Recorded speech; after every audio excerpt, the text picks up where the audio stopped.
UP के ग्रामीण इलाकों में कोरोना की भयावह स्थिति को लेकर इलाहाबाद हाईकोर्ट ने योगी सरकार पर सख्त टिप्पणी की है।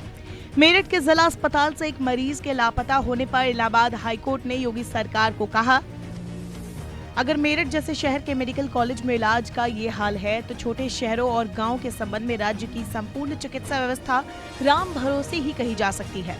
हाईकोर्ट ने राज्य में कोरोना वायरस के प्रसार को लेकर दायर एक जनहित याचिका पर सुनवाई करते हुए टिप्पणी की है। दरअसल हाईकोर्ट में एक रिपोर्ट पेश की गई थी। रिपोर्ट के मुताबिक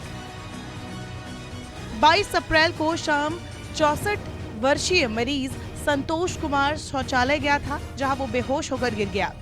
जूनियर डॉक्टर तुलिका उस समय नाइट ड्यूटी पर थी। उन्होंने बताया कि संतोष कुमार को बेहोशी की हालत में स्ट्रेचर पर लाया गया और उसे होश में लाने का प्रयास किया गया, लेकिन उसकी मृत्यु हो गई। टीम के प्रभारी डॉक्टर अंशु की रात्रि की ड्यूटी थी, लेकिन वो उपस्थित नहीं थे।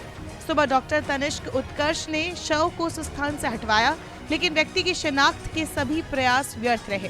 वो आइसोलेशन वार्ड में उस मरीज की फाइल नहीं ढूंढ सके। इस तरह से संतोष की लाश लावारिस मान ली गई और रात को काम करने वाली टीम उसकी पहचान नहीं कर सकी। शव को अज्ञात की श्रेणी में डाल दिया गया।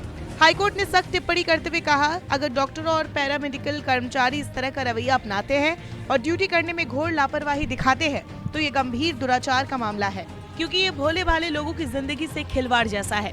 राज्य सरकार को इसके लिए जिम्मेदार लोगों के खिलाफ सख्त कार्रवाई करने की जरूरत है। हमें कहने से संकोच नहीं है कि शहरी इलाकों में स्वास्थ्य ढांचा बिल्कुल अपर्याप्त है और गांव के सामुदायिक स्वास्थ्य केंद्रों में जीवन रक्षक उपकरणों की एक तरह से कमी है। हाईकोर्ट ने ग्रामीण आबादी की जांच बढ़ाने और उसमें सुधार लाने का राज्य सरकार को निर्देश दिया और साथ ही पर्याप्त स्वास्थ्य सुविधाएं उपलब्ध कराने को कहा है। इसी के साथ इलाहाबाद हाईकोर्ट ने राज्य सरकार को 5 सुझाव भी दिए हैं।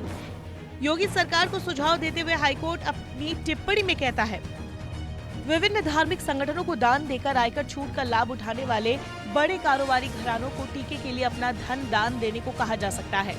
चिकित्सा ढांचे के विकास के लिए सभी नर्सिंग होम के पास प्रत्येक बेड पर ऑक्सीजन की सुविधा होनी चाहिए।